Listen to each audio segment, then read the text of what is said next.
Hello, I'm Chloe Singer-Johnston from Mines and Money, and today I'm joined by Ivar Fossum, the CEO of Nordic Mining. Thank you so much for being with us today, Ivar. Thank you as well. It's a pleasure.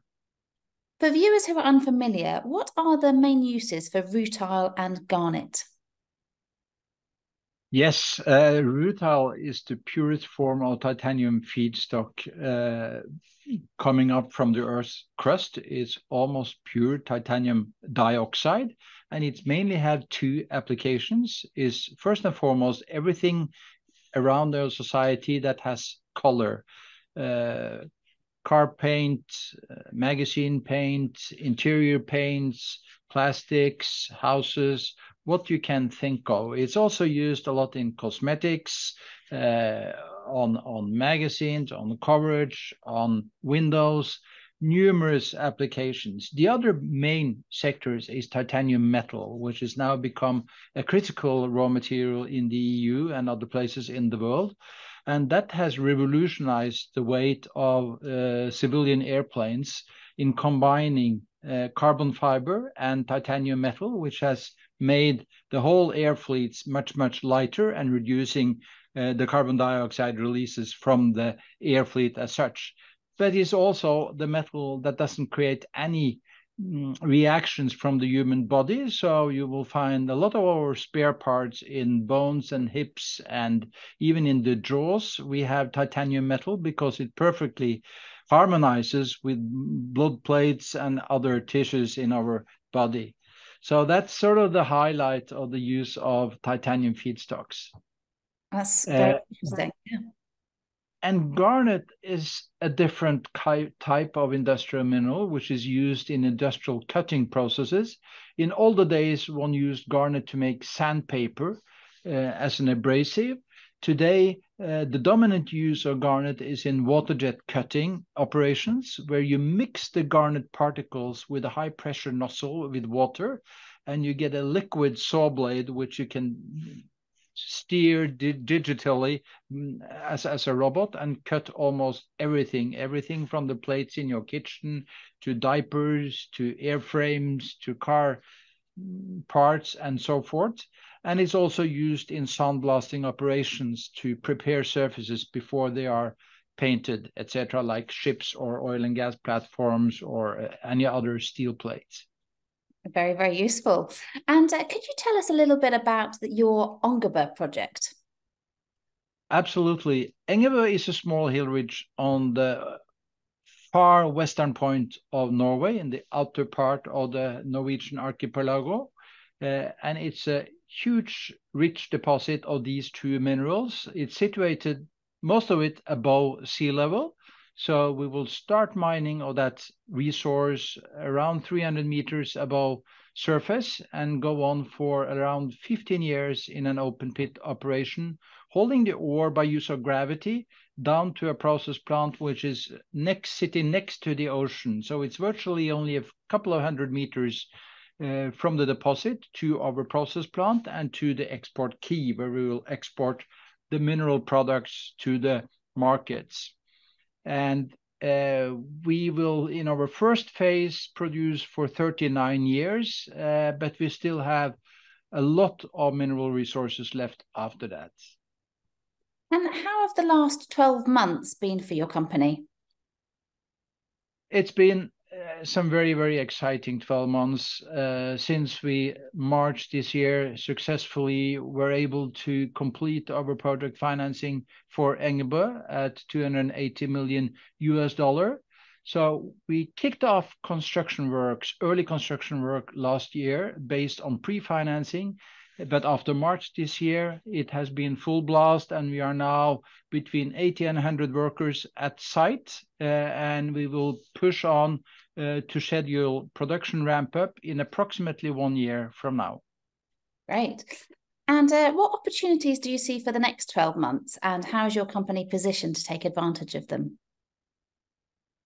Well, the fascinating thing, of course, starting a new greenfield mine, the first new greenfield mine in Norway for almost 4 decades, is that we establish, alongside building the project, we are establishing a whole new organization accounting to up to 110 fixed employees when we start production, and bringing a whole new business culture in a new entity in the districts of Norway. That's a very, very fascinating operation.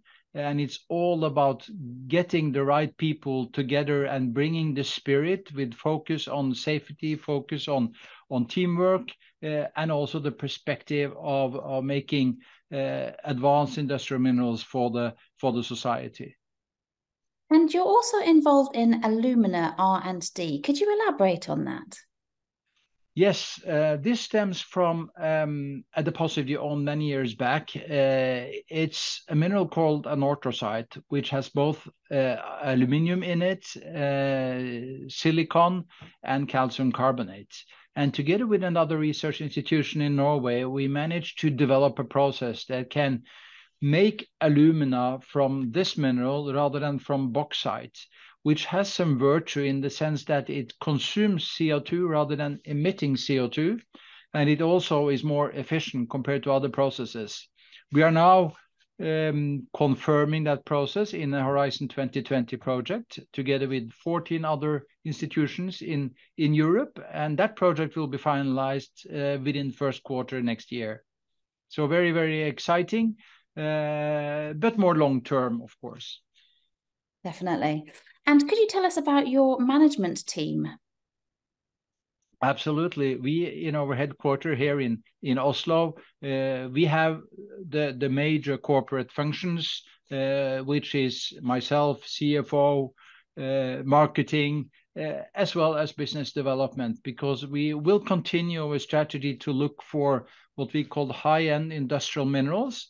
And a lot of the critical ones is following into that category, but minerals that are priced at the level where it makes sense to make them in Scandinavia, in Norway, where labor is expensive, and we need robust projects to move forward, but still be able to serve Europe and other markets with strategic minerals which they need in the years to come.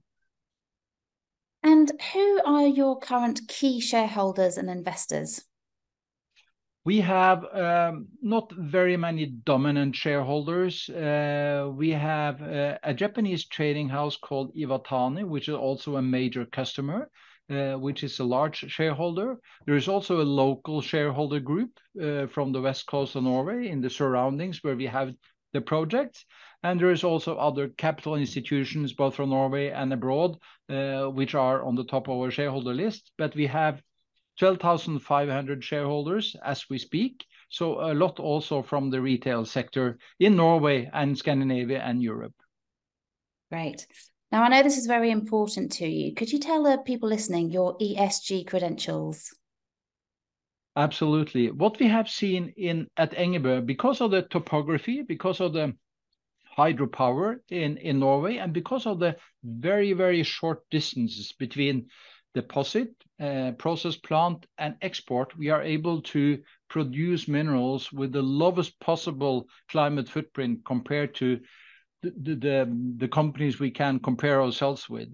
And also because this deposit is not into the ground, it's actually above ground, if you like. So we get help from gravity to transport these minerals from the mine through the process plant and into logistics.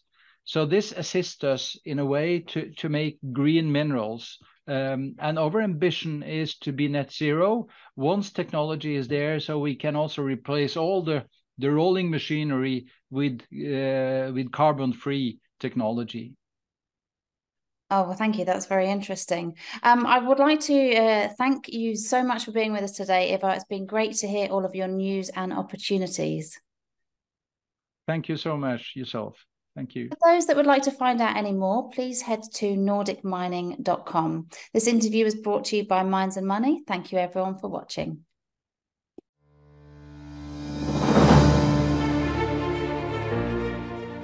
Welcome to Resourcing Tomorrow, accelerating the energy transition.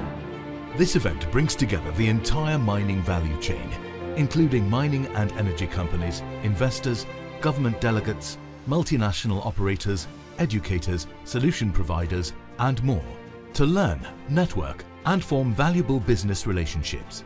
Today, we are proud to welcome more than 175 mining companies, 250 plus expert speakers, including C-level executives from 40 of the world's largest mining companies from over 100 countries.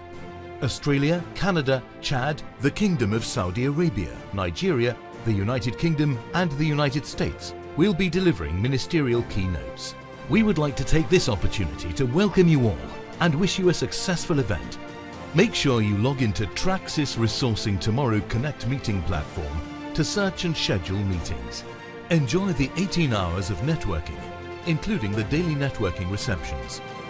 During the 3 days, the Resourcing Tomorrow Plenary Theatre, the Reimagining Mining Theatre, and the Mines and Money at Resourcing Tomorrow Investment Theatre will provide action-packed takeaways, insightful discussions, and keynote presentations from top industry executives on a range of challenges and opportunities facing our sector today, including the energy transition, decarbonisation, ESG, critical minerals, the circular economy, environmental resilience, technology and innovation, capital raising and mining investment.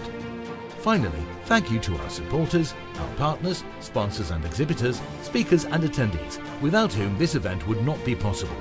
Together, we can shape the future of the minerals sector.